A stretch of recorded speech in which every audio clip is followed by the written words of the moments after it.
우리나라의 방위산업 자주국방이라고 하면은 1960년대로 거슬러 올라가야 됩니다.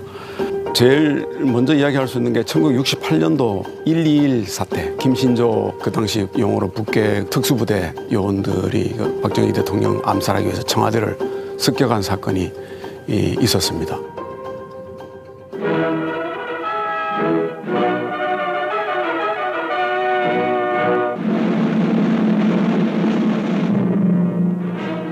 북한괴뢰 제124군부대 소속의 공비일당 31명이 청와대 폭발하는 끔찍스런 임무를 수행하기 위해 산을 타고 서울로 침투해와서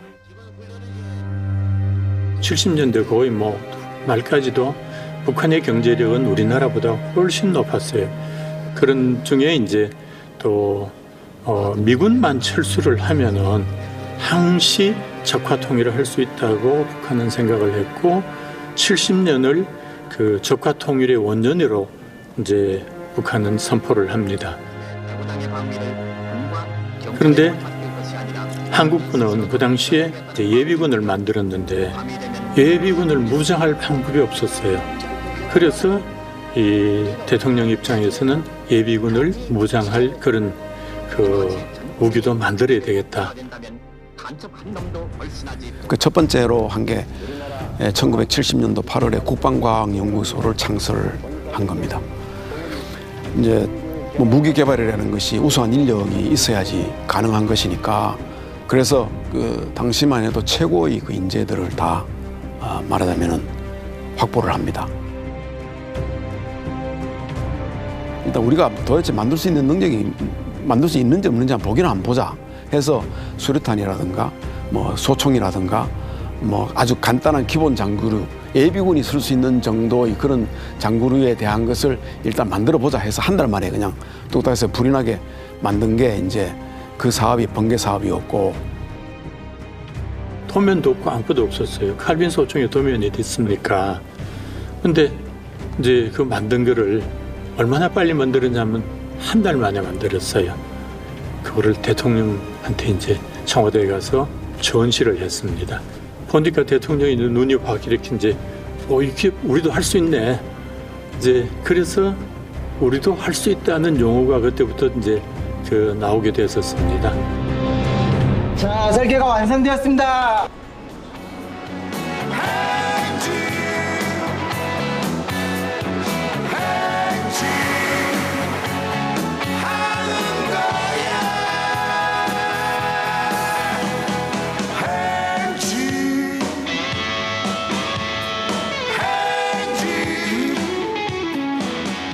이들을 이끌고 초음속 항공기 개발에 나선 주역이 바로 전영훈 박사다.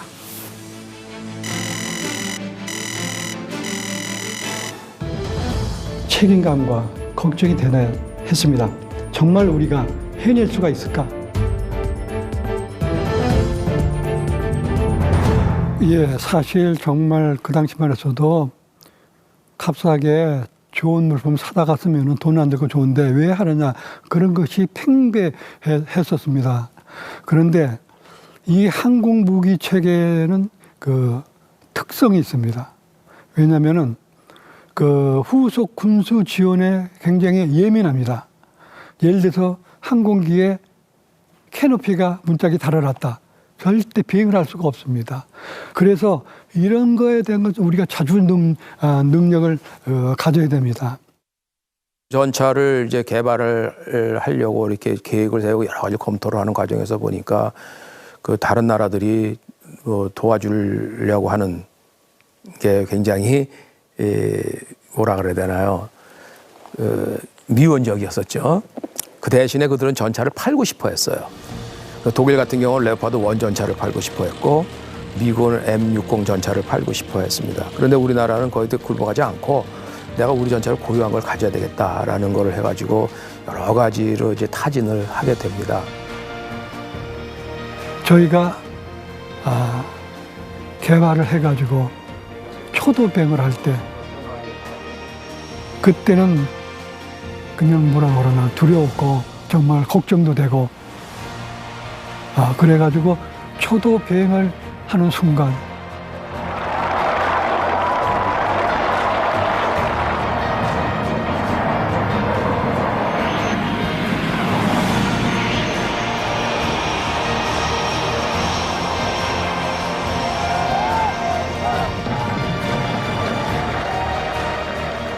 올라갔다 내려다니지만 정말 그때는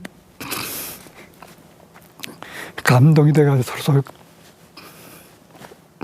부둥켜 안고 울고 그랬습니다.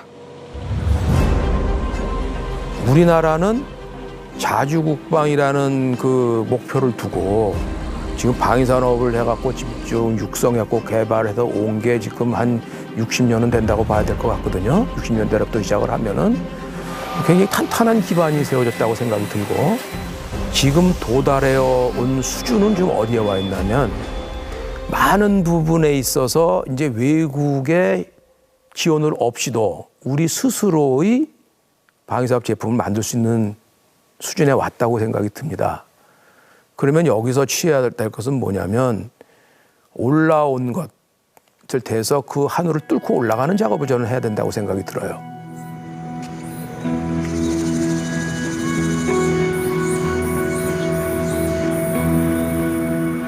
중학교 때부터 무기 개발자라는 꿈을 계속 가지고 있었는데 이제 그때 당시에 아이언맨이라는 영화가 개봉을 했습니다. 그래서 그 영화를 보고서 이제 딱 느낌이 온 게 이게 무기 개발을 하는 게 정말 평화를 지킬 수도 있고 우리나라를 지킬 수도 있겠구나라는 생각이 들었고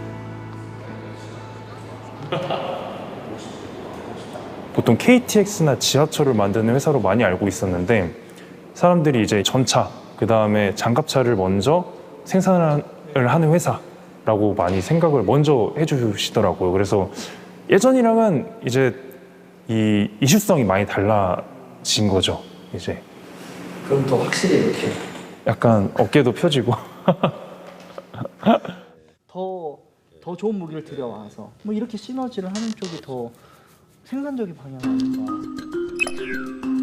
우리나라가 10년대부터 본격적으로 수출을 했는데 2020년까지 한 20억에서 30억 달러 수주 기준입니다. 그렇게 이제 수출을 했습니다. 그거랑 비교하면은 벌써 한 5, 6배 정도 급증한 추세고요. 지금 작년 수주 기준으로 이제 미국이 2천억 달러 정도를 수주를 했고 그 다음에가 거의 우리나라가 두 번째, 세 번째 정도 순위라고 봅니다. 이스라엘이 한 125억 달러, 많이 했는데도 그렇고 터키는 한 40억 달러가 안 되거든요. 우리나라 지금 방산 수출 수주가 뭐 전례가 없을 정도로 당연히 우리나라 역대 최대치고 뭐 전 세계적으로도 상당히 높은 수치다. 1990년 탈냉전 이후에 사실 전 세계가 군비 감축에 열을 올리고 군비를 축소하던 시절에 우리는 꾸준히 군비에 대한 부분을 재래식 무기에 대한 대량 생산 체제와 기반을 유지해 오는데 우리는 꾸준히 투자를 해왔다라는 거예요.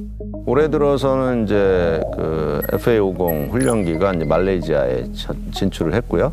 그래서 한 규모로는 한 1.2조 원 정도, 10억 달러 정도 이제 수출을 했고, 그 외에도 뭐 탄약이라든지 뭐 부품류 뭐 이런 것들이 계속 수출되고 있고, 또 산업연구원이 이제 자체 조사를 한 바에 따르면은 한 10여 종 정도, 뭐 잠수함이라든지 또 레드백 장갑차, 호주 뭐 이런 것들 하면은 한 600억 달러 이상의 지금 수출 어떤 사업이 또 진행되고 있고, 한화라든지 카이 이런 기업들은 사실상 몇 년 전까지만 해도 글로벌 시장에서 이렇게 두각을 내지는 솔직히 못한 그런 업체였습니다. 뭐 보잉이나 락히드를 비교해서. 그러나 최근에는 브랜드 인지도도 굉장히 높아져서 이제는 웬만한 그 사람들은 다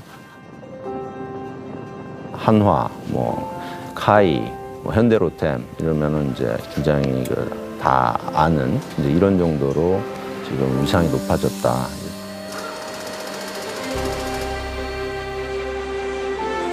시사기획창 취재진은 엄격한 보안 승인 절차를 거쳐 국내 주요 방산업체를 현장 취재했습니다.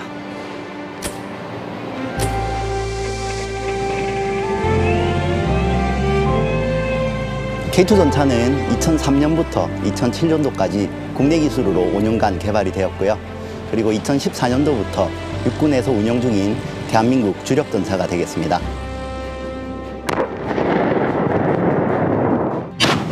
K2 전차는 K방산의 선두주자로서 저희 폴란드로 2022년도부터 수출이 되고 있고요. 향후 폴란드의 주력 전차가 될 예정입니다. K방산의 선두주자 맞나요? 맞습니다. 예.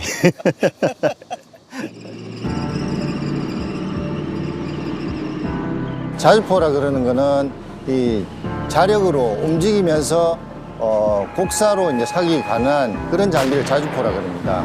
이 사거리가 한 40km 정도 되고 최고 속도가 60km 이상이 되는 그런 기동 성능이 우수하면서 또 장거리 사격이 가능한 그런 포가 되겠습니다.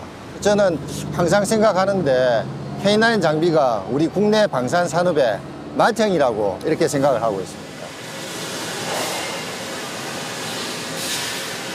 K9이나 K2 등 우수한 장비의 성능을 발휘하기 위해서는 탄약이 매우 중요한 제품입니다.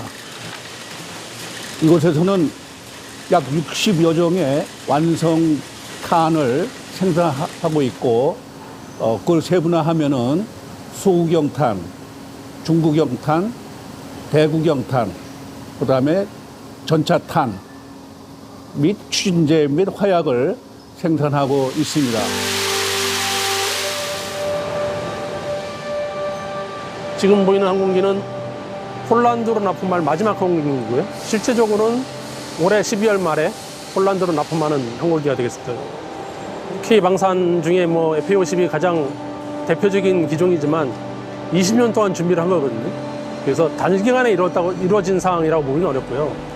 우리가 준비가 잘 돼 왔었고, 그 K2는 K방산의 선두주자라고 얘기하시고 K9은 K방산의 맏형이라고 얘기하시는데 그거에 대해서 동의하세요? FA는 좀 어떠신 것 같아요? 물리적으로 FA-50이 가장 높은 데 있는 거 아닙니까? 가장 높은 곳에 있습니다. 가장 높은 하늘부터 지상에 이르기까지 대한민국을 지키는 전투기와 전차, 자주포, 탄약까지 역대 최대 규모의 수주 물량을 적시에 맞추기 위해 생산 현장 모두 쉼없이 돌아가고 있었습니다.